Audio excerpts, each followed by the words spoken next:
Hello, all of my practical math young scholars. Mr. Keogh here.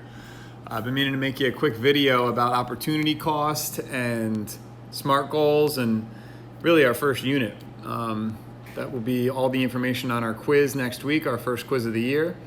So opportunity cost, I'm gonna break down some of the worksheets here for you, but just a quick summary. Opportunity cost is just whatever you're giving up when you make a decision. We've talked about how many decisions you make on a daily basis. It's a lot. It's above 30,000 on average for adults. So that's a lot of decisions and a lot of opportunity costs involved with those decisions. So you have to think each choice, whether it's just what you're having for lunch or what you plan to do after high school, all those choices have alternatives and pros and cons to them. So that's what opportunity costs are all about. Okay, here's a quick worksheet that I can post to Classroom if I haven't already, just to summarize opportunity costs. Okay, so there's some examples we looked at, and the bottom line here is it's just making you more conscious of your decision-making process. All right, like we said, a lot of decisions in life, and therefore a lot of opportunity costs and benefits involved with these decisions. So many pros and cons to look at. Some of these quick examples here, a little bit simpler. Like if you're just shopping, you're looking for pants and a t-shirt, but you can only buy one. Well, if you decide to go with the pants, you are sacrificing that t-shirt. Okay, so that would be your opportunity cost. A sports example here, a lot of students run into this issue. Do I get a part-time job, at this computer store, for example, or do I play baseball in the spring? All right, so pros and cons to both of those, but if you choose baseball, you're missing out on your job and some money and potential work experience and network opportunities at that computer store. So that's what you're sacrificing as your opportunity cost. All right, as we move down this worksheet here, 49ers game, you already got tickets for that on Sunday, but now you got invited to a pizza party and you can't go to both. So you decide to go to the pizza party. Well, you've sacrificed that 49ers game. There's your opportunity cost. And you are risking maybe not getting a refund for those tickets, so some loss of money there, missing a potential great game, and also some risk, going to that pizza party. All right, so that's the pros and cons to that situation.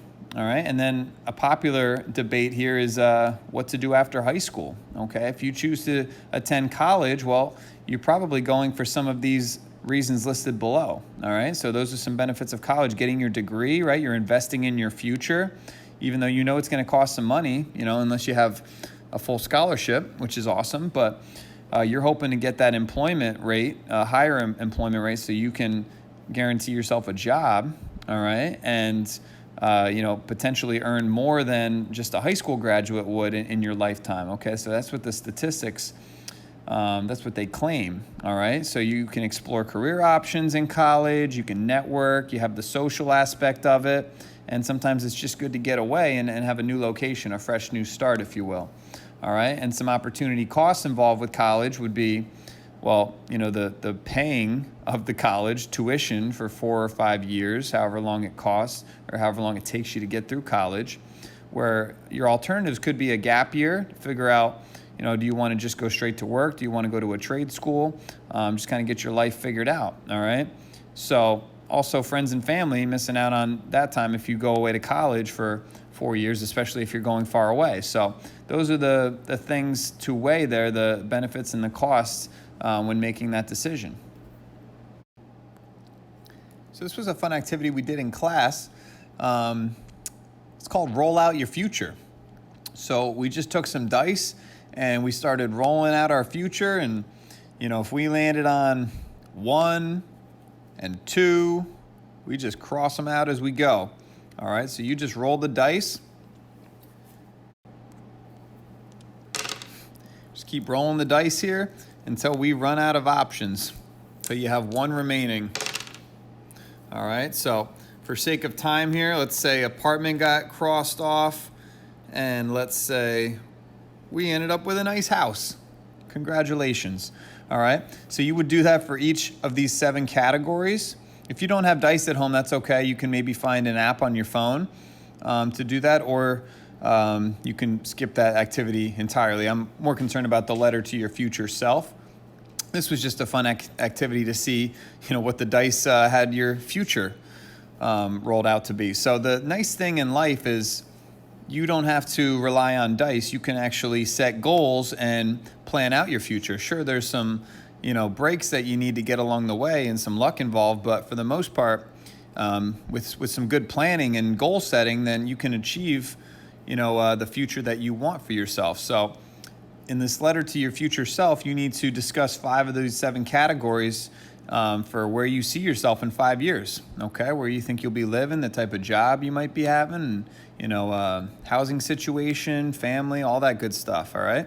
So have fun with that future letter, and it'll be fun to look back, just later this year, when we're looking at graduation time, and see if your future is still, your future plans are still the same. Okay, so that future letter, you can either handwrite that and take a picture, submit it, or you can type that in a document and submit it that way on Classroom. Okay, so I'm trying to keep this video around 10 minutes. There's just a lot to discuss. The SMART goal assignment that was posted, that's not due until Monday at 3 p.m. All right, so you can go through the note-taking guide first. There's a PowerPoint, a Google Slides presentation posted earlier today, and that's going to break down all these notes for you and these definitions. Okay, and then we're going to get into the actual SMART goal part of it. There are slides on that as well to help you with this, but for a SMART goal, this is your actual project. The note-taking guide is just to set you up.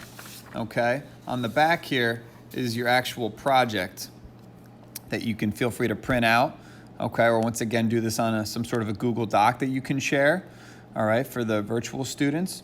So S stands for specific. You want to be specific when you plan out a goal. So for example, if you want to save for a down payment on a new car, that's specific, okay?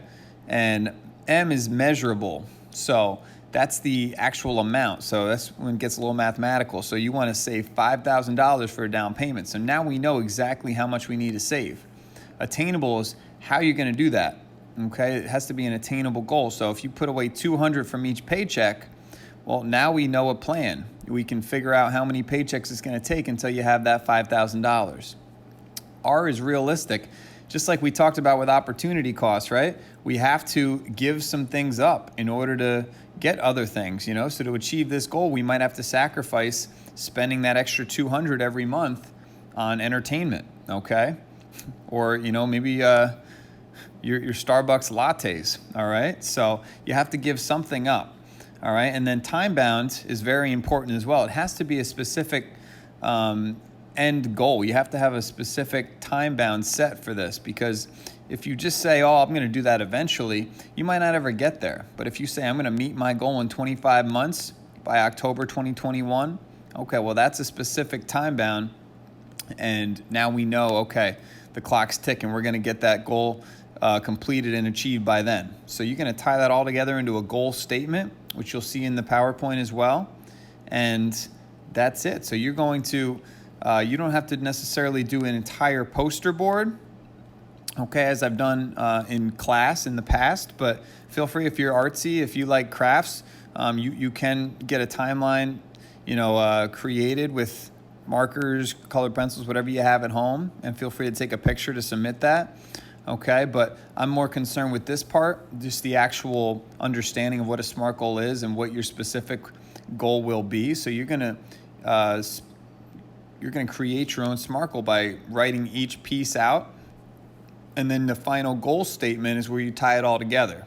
So I would look at some examples on the slides, and then you can create your own. All right, and that's about it.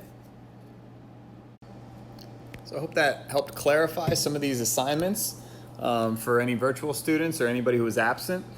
All right, with the SMART goal, for example, if I was creating my own SMART goal, let's say I wanted to save for plane tickets to Hawaii, all right, whenever we're allowed to fly again.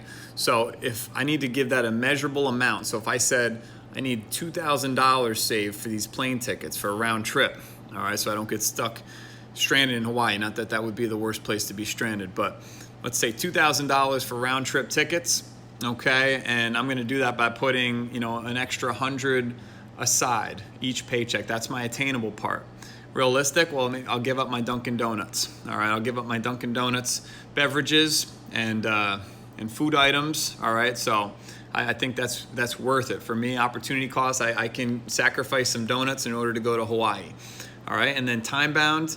Let's say I want to do that by Christmas. Okay, so I figure out how many paychecks I have from now till December 25th, and then I can do the math and adjust it that way. But when you tie it all together with one goal statement, it might sound something like this. I plan to save $2,000 for round trip tickets to Hawaii by putting $100 away each paycheck.